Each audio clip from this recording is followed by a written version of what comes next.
my name is Aaron and welcome to Forever Rovers. This is your DRFC News Daily Reports, and the big story in the last few hours that Sims might be unlikely to stay. I'm going to discuss all what's been said from two different sources, the Free Press and the 72, and also share my thoughts on the situation and sort of, open up discussion about Sims' future based on what we've heard in the last few hours.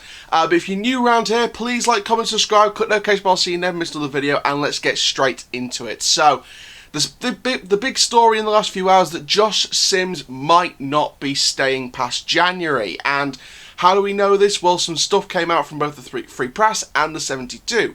It came out from the Free Press first, from the looks of it, and then the 72 sort of found out through this report and sort of reported it themselves as well.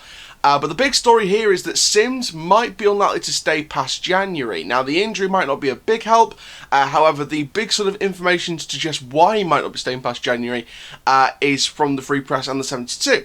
And the report is saying, with Southampton are believed to be keen to selling him in January. So not letting his contract run down, but selling him permanently in January. Now, who that's to, we don't know. However, the big story here is that there are attention from a cluster of clubs, mainly in the Championship and the Premier League. So mainly it's Premier League and Championship interest, and of course, that will hinder Rovers' chance of getting him permanently. Now, early discussions between the clubs have suggested the performance to attract these clubs, and they're set to open formal talks soon over the future of Sims, and Rovers are keen to see him stay for the remainder of the campaign. Now, the winger will see his contract expire in the summer at Southampton, and the Saints are understood to be cashing in on the interest which has grown during his loan at Rovers. Alternative options are currently being assessed by Doncaster Rovers' recruitment team as they look to potentially replace the player that's made a considerable impact since he arrived around mid-October with 3 goals and 7 assists in 14 matches. That's a big statement there. Departure for Sims could be mitigated by the return to action of Rayan Tulloch. That's something we'll discuss in this video because he's set to rejoin Rovers for training in the next few weeks. So, of course, he's recovering from that injury, and it should be interesting to see how he fits into this squad. So, a lot of things to come from this update. Southampton interest, who could be in for the player, Tulloch coming back in the next few weeks, alternative options. Who are the alternative options? It's all going down for Doncaster Rovers. It's going to be interesting to see whether Sims stays or not. What I would say in terms of the first reactions to this report is don't worry yet. It isn't confirmed that Rovers won't be getting Sims permanently. If Southampton are willing to cash in January and we do the talking right, we could stave off so much interest from Premier League, from Championship, from anywhere, and we could get him on a permanent deal. Don't be put off by one or two reports. Do not be put off at all, because Josh Sims, he could be likely to stay permanently at Rovers in the next 2-3 years. He could be a permanent player, and the reason why I say don't get worried and he could be a permanent player is because we've staved off Premier League interest before. We've staved off Premier League, Championship, all that interest before. We've staved it all off. Cameron John, we've got him on a permanent 2-3 year deal from Wolves, from the Wolves Academy. So he was a shining prospect. He was at a Premier League club. He came to us on loan, got cut short because of course, the coronavirus pandemic and, cancelling the rest of that season.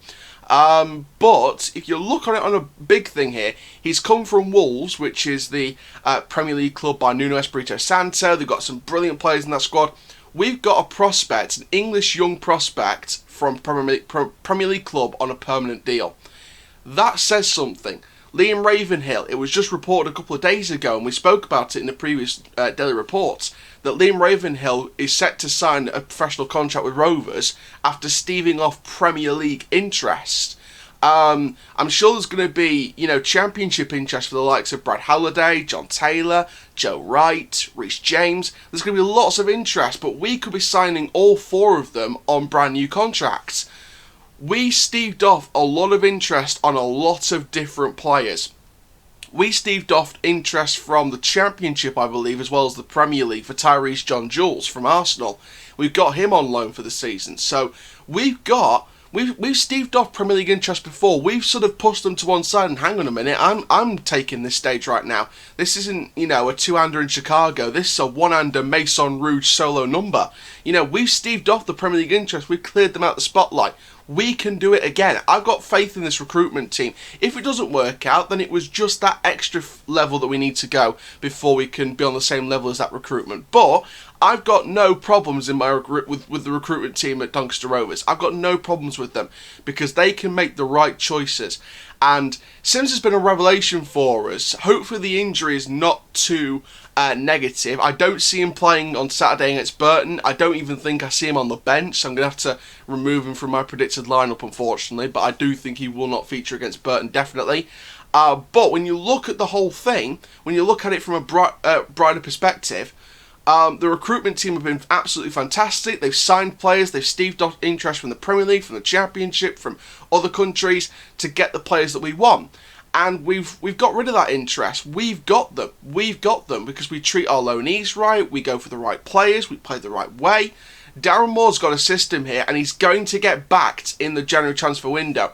It's so clear that Darren Moore absolutely loves Josh Sims. It's like a relationship, Josh Sims absolutely loves to stay, 100%. We spoke about it in a DRFC Daily Reports yesterday.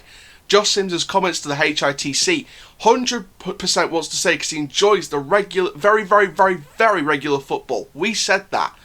Josh Sims wants to stay. From the comments in the HITC, he wants to stay.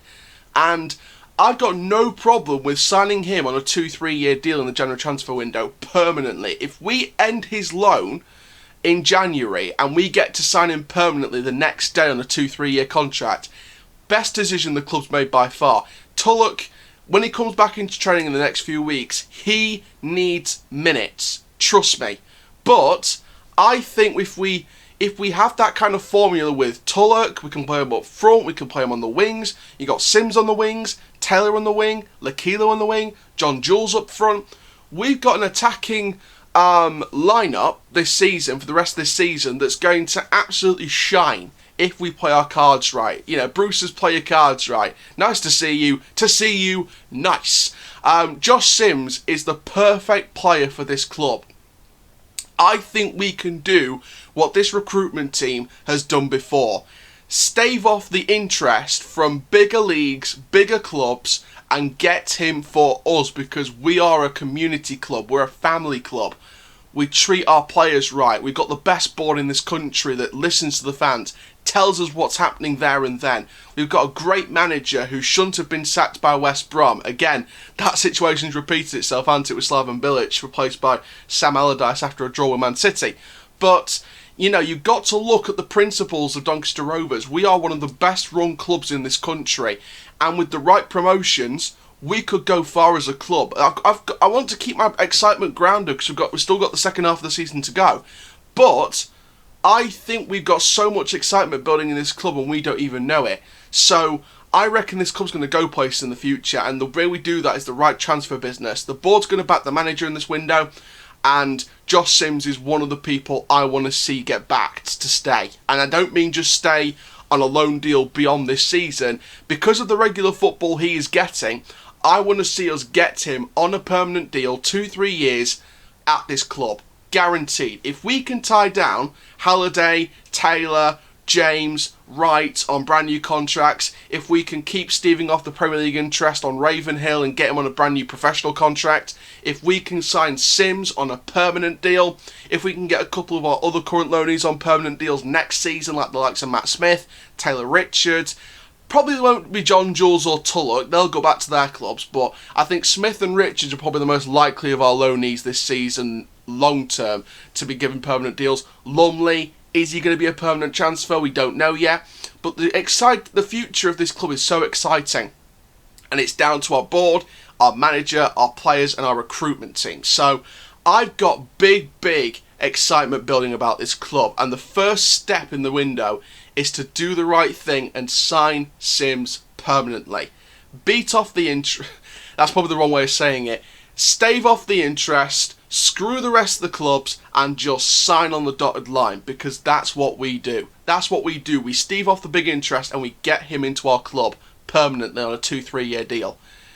I mean, that's what I think in the matter. I think that Tulloch coming back in the next few weeks is exciting, another attacking threat.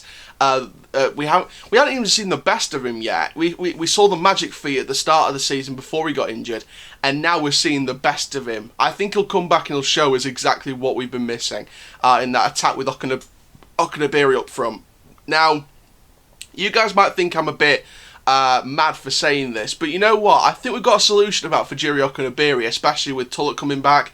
If Sims comes back in permanently or for the rest of the season, Taylor back in the starting lineup, John Jules, of course. I think there's a way to bring Okunabiri in, and I think it's a way we could trial him out. His build-up play is brilliant. His finishing's been poor this season. Why not try him as a cam? Now, I know that's a bit of a long shot, but the wings are covered, forward position's covered. What about, well, to be fair, a winger without Sims, you know, it'd be nice to try Okunabiri on the wing sometimes, but we've got Halliday that can play on the right, and then put Wright at right back. Or if we need a right back, we just call back Charlie Seaman. Lovely guy, great talent, did good at Maidstone on loan so far this season, and I think we could use him. We can absolutely use him. But what about Okunabiri on the wings or as a cam? As a cam, because his build-up play is great, his finishing's not. So instead of focusing on his finishing, focus on the finishing a little bit more, obviously, but focus on the build-up play, which is his strength, and use that to our advantage as a cam, as a behind-the-striker player, to build up the play to the wings and the striker, and then play it back and then play it long. Different ways you could play Okunabiri as a cam.